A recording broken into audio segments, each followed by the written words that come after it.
The way Mr. Gray looks at me changed 3 weeks ago, and I cannot figure out why. Not angry exactly. Not disgusted. Something else. Something that makes my stomach twist every time I walk into his office. My name is Scott Anderson, and I think my boss discovered my secret Instagram account where I post pictures of myself in dresses and makeup. The account where I am not Scott the junior accountant in khakis and button-down shirts. The account where I am Daisy. Where I am beautiful and feminine and everything this corporate job will never let me be. It started when Mr. Gray called me into his office on a Monday morning. Nothing unusual about that. He calls people in all the time to discuss projects and deadlines. But this time felt different. "Scott," he said as I sat down. "How long have you been with the company?" "2 years, sir," I said. "And you enjoy working here?" "Yes, sir. Very much." He was quiet for a moment, studying me in a way that made my skin crawl. Like he was trying to see through my professional exterior to something underneath. "Good," he said finally. "I wanted to make sure you felt comfortable here. That you could be yourself." The way he emphasized yourself made alarm bells start ringing. That was not normal corporate speak. That was something else. "I am comfortable, sir," I lied. "Excellent. That will be all." I left his office with my heart pounding. Had he found my account? Did someone see me at the mall last Saturday when I was shopping for dresses? Was I about to lose my job for being different? The paranoia got worse over the next few days.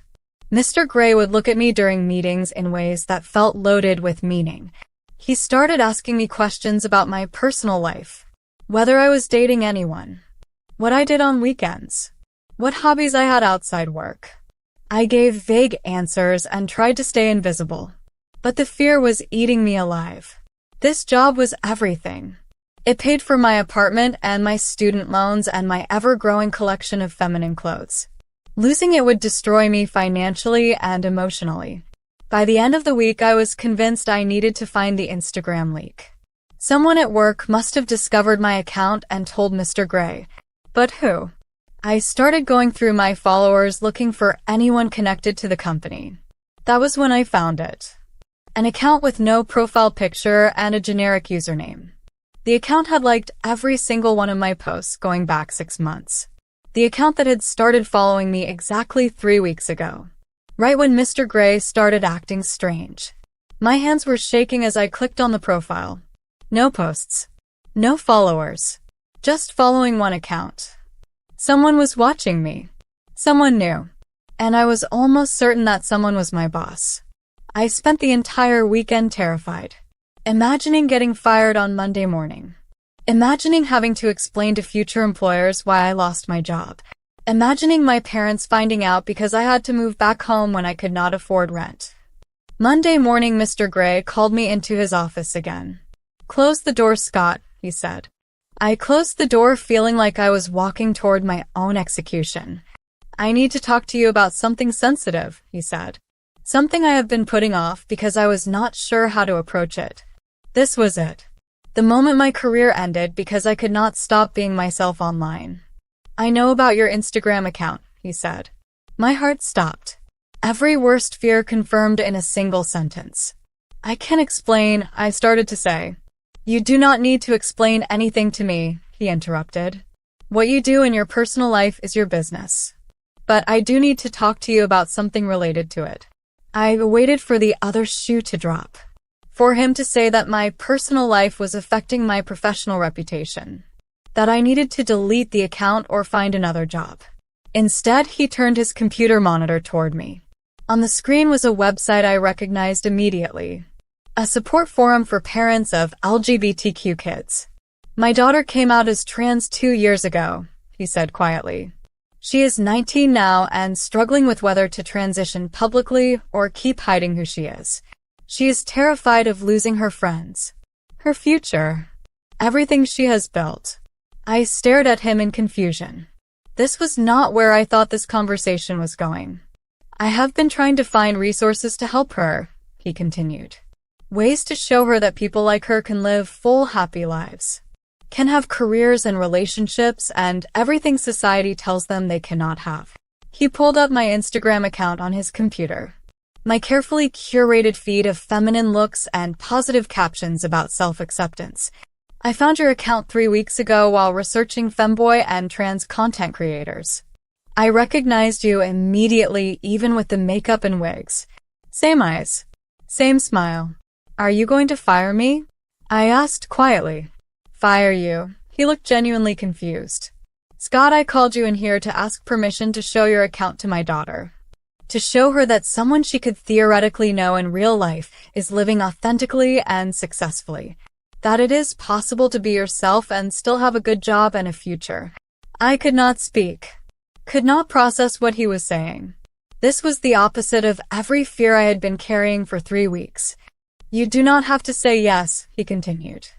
I understand if you want to keep your online life separate from work. But watching my daughter struggle with the same fears I see in your eyes every day made me realize I needed to do something. You see fear in my eyes? Every time you walk into this office. Every time we have a meeting. You look terrified that someone will discover who you really are and punish you for it. He looked at me seriously. I need you to know that will never happen here. Not on my watch. We talked for over an hour. About his daughter Lucy, who was terrified of losing her athletic scholarship if she transitioned. About my journey discovering my feminine side. About the fear that comes with being different in a world that demands conformity. Can I ask you something? I said as the conversation wound down. Why did you wait 3 weeks to tell me you knew? Because I needed to figure out how to approach it without making you more afraid. I needed to make sure you understood I was not a threat. He smiled sadly. Clearly I failed at that given how terrified you have been. I laughed despite everything. I thought you were building a case to fire me. I was building the courage to ask you for help with my daughter. I agreed to let him show Lucy my Instagram. Agreed to potentially talk to her if she wanted to ask questions from someone closer to her age. It felt strange to go from thinking my boss was my enemy to discovering he saw me as a potential mentor for his kid. 2 days later, Mr. Gray called me into his office again. This time Lucy was there. A tall girl with nervous energy and her father's eyes. This is Scott, Mr. Gray said to her. The person I told you about. Lucy stared at me. You are Daisy? From Instagram. I am both. I said. Depending on the day and the situation. But you have a real job. A career. You're not like hiding in your parents' basement or anything. I have a real life. It is not always easy, but it is mine. It is authentic. We talked for an hour. About fear and courage and what it means to live honestly. About the costs and benefits of being visible. About finding communities that accept you even when the wider world does not. When Lucy left, she hugged me tight and whispered thank you. Mr. Gray shook my hand with tears in his eyes. You gave her hope, he said. That is more valuable than anything I could have provided as her father. But here is the twist that changed everything. 3 weeks after meeting Lucy, Mr. Gray called an all-staff meeting, announced that the company was implementing new diversity and inclusion policies. That discrimination based on gender expression would result in immediate termination. That employees should feel safe being themselves at work. After the meeting, he called me into his office one more time. I wanted you to hear this from me first, he said. I am stepping down as department head at the end of the month. My heart sank. Because of Lucy? No. He smiled. Because I am transitioning too. I stared at him in shock. Watching you and Lucy be brave made me realize I have been hiding my whole life. I am trans. Have been since I was a teenager. I built this career as Thomas Gray, but that is not who I am. Her name is Megan. And she is finally ready to exist. She showed me pictures on her phone. Michelle in dresses and makeup looking happier than I had ever seen Mr. Gray look. Michelle living authentically in private the same way I had been. Lucy does not know yet, she said. I wanted to tell you first. Thank you for showing both of us that it is possible to be ourselves. Thank you for being visible, even when you were terrified. I am a femboy and I thought my boss knew my secret. Turns out my boss had the same secret. We were both hiding behind professional masks. Both terrified of being discovered. Both living half-lives because we thought that was the only way to survive. Now Megan is transitioning publicly at work. Lucy is planning to come out at school next semester. And I started being more open about both sides of who I am. Not hiding Scott or Daisy, but letting them exist together. Sometimes the people you think are threats turn out to be allies waiting for permission to reveal themselves. Sometimes fear blinds us to the connections right in front of us. Sometimes the thing you are most afraid of discovering is exactly what sets you free. If you enjoyed this story, you can find more like it in my Femboy and cross-dressing stories bundle. 5 complete stories available now on Amazon for just $4.99. Until next time, keep exploring, feeling, and becoming who you are.